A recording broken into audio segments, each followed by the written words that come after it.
నిరుపేదలకు కడుపు నిండా అన్నం పెట్టిన అన్నా క్యాంటీన్లను వైసీపీ ప్రభుత్వం మూసివేయడం దారుణమని మాజీ మంత్రి నెల్లూరు సిటీ అభ్యర్థి డాక్టర్ పొంగూరు నారాయణ కుమార్తె డాక్టర్ సింధూర మండిపడ్డారు. నెల్లూరు నగరం 44వ డివిజన్లో Shivapriya hotel, Venkataramana hotel opposite తదితర ప్రాంతాలలో బాబు షూటి భవిష్యత్తు గ్యారంటీ కార్యక్రమం జరిగింది. ఈ కార్యక్రమంలో డాక్టర్ సింధూర పాల్గొన్నారు. ముందుగా డివిజన్లోని నాయకులు, కార్యకర్తలు, ప్రజలు ఆమెకు ఘన స్వాగతం పలికారు. ఈ సందర్భంగా సింధూర నాయకులు, మహిళా నాయకురాలతో కలిసి డివిజన్లోని ప్రతి ఇంటికి, షాపుకి వెళ్లి తెలుగుదేశం ప్రభుత్వ హయాంలోనే మాజీ మంత్రి నారాయణ చేసిన అభివృద్ధిని తెలియజేశారు.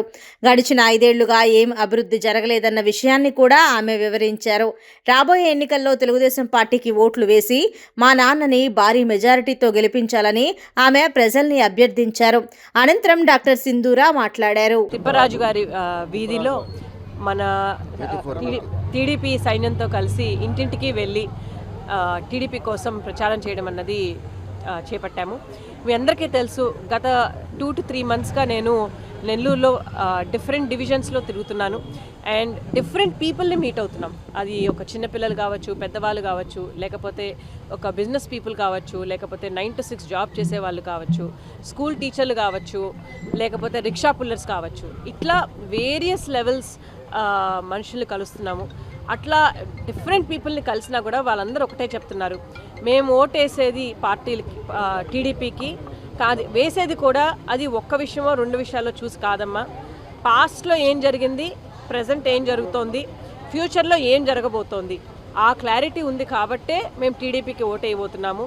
పాస్ట్లో నారాయణ గారు ఆల్దో ఇక్కడి నుంచి నెల్లూరు నుంచి ఎమ్మెల్యే కాకపోయినా కూడా 5,000కు పైగా నిధుల్ని నెల్లూరుకి తీసుకొచ్చి, కేవలం తను ఇక్కడ పుట్టారు కాబట్టి నెల్లూరు మీద ఉన్న అభిమానంతో నెల్లూరు ఎట్లయినా డెవలప్ అవ్వాలి అన్న ఆ కసితో 5,000కు పైగా నిధులను ఇక్కడ తీసుకొచ్చి మనకి ఎక్స్పెక్ట్ చేయని డెవలప్మెంట్ని ఒక 20 years 30 yearsగా జరగని డెవలప్మెంట్ చేశారు. అది రోడ్లు అయితే కానివ్వండి, లేకపోతే అండర్గ్రౌండ్ డ్రైనేజ్ అయితే కానివ్వండి, ఇల్లు అలాట్ చేయడానికి కట్టించడం అయితే కానివ్వండి, పార్కులు కానివ్వండి, ఏదైతే మేము ఎక్స్పెక్ట్ చేయలేదో అవన్నీ చేశారు. దానివల్ల ఇప్పటికి కూడా మేము ఆ సదుపాయాలని ఎంజాయ్ చేస్తున్నాము. మా నెక్స్ట్ జనరేషన్ పిల్లలు కూడా ఎంజాయ్ చేస్తున్నారు. అదే ప్రజెంట్ తీసుకుంటే తను స్టార్ట్ చేసిన ఇంత మంచి వర్క్స్ని చివరికి అన్నా క్యాంటీన్ లాంటి ఫుడ్ పెట్టే అద్భుతమైన వర్క్స్ని కూడా ఈ గవర్నమెంట్ నాశనం చేసింది.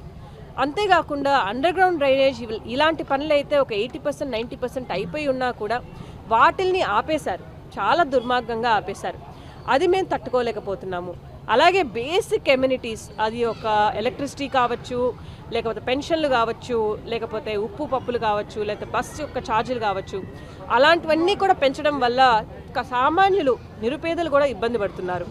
అదే ఫ్యూచర్కి వచ్చినట్టయితే మేము చంద్రబాబు నాయుడు గారు ఎట్లయితే హైదరాబాద్ని ఒక మోడల్ సిటీగా కంట్రీలో డెవలప్ చేశారో, అదే విజన్ ఉన్న పర్సన్ అలాంగ్ విత్ నారాయణ గారు లాంటి మంచి హార్డ్ వర్కింగ్ విజన్ ఉన్న పర్సన్స్తో కలిసి మాకు నమ్మకం ఉంది, వాళ్ళు డెఫినెట్గా 2014 నుంచి 19 వరకు చేసిన దానికన్నా ఇంకా బెటర్గా చేస్తారు. వాళ్ళు స్టార్ట్ చేసిన వర్క్స్ అన్ని ఫినిష్ చేస్తారు. ప్లస్ మాకే కాదు, మా ఫ్యూచర్ జనరేషన్కి కావాల్సిన వర్క్స్ కూడా ఒక నెక్స్ట్ 30 years 40 years వరకు ఉండిపోయేలాగా క్వాలిటీ వర్క్స్ వాళ్ళు చేయిస్తారని మాకు నమ్మకం ఉంది.